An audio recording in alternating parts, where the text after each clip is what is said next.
Ce qui est important quand un professeur accompagne l'élève dans le cadre des improvisations heuristiques, c'est qu'il puisse, au fur et à mesure, lire les productions, c'est-à-dire comprendre ce que l'enfant est en train de produire, écouter et donner le sens.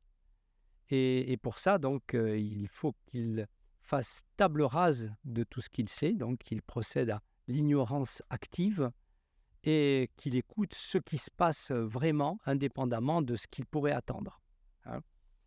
Donc pour cela, j'ai donné une définition du langage musical, heu qui est c'est un langage auto-référentiel, qui ne fait référence qu'à lui-même et qui organise le temps, puisqu'il se déploie dans le temps, selon un système de différences. Donc des différences entre quoi? Entre les hauteurs, entre les durées, entre les timbres, entre les intensités, entre les registres et entre les masses, hein.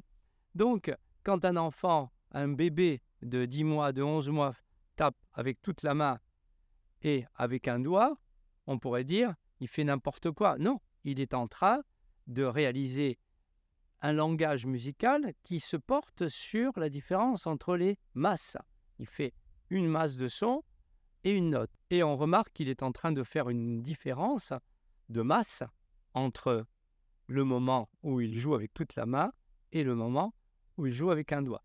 Quand il déplace son doigt, on pourrait dire il fait n'importe quoi. Non, il est en train de faire une différence de hauteur, hein. Quand il joue la même note à une fois fort, une fois doux, il est en train de travailler sur la différence d'intensité. Donc l'enfant crée, utilise un langage, mais ce n'est pas une mélodie de Chopin qu'il est en train de créer, hein. Donc il faut faire table rase de tout ce qu'on sait, de tout ce qu'on attend pour considérer ce que l'enfant est réellement en train de créer, parce qu'il crée.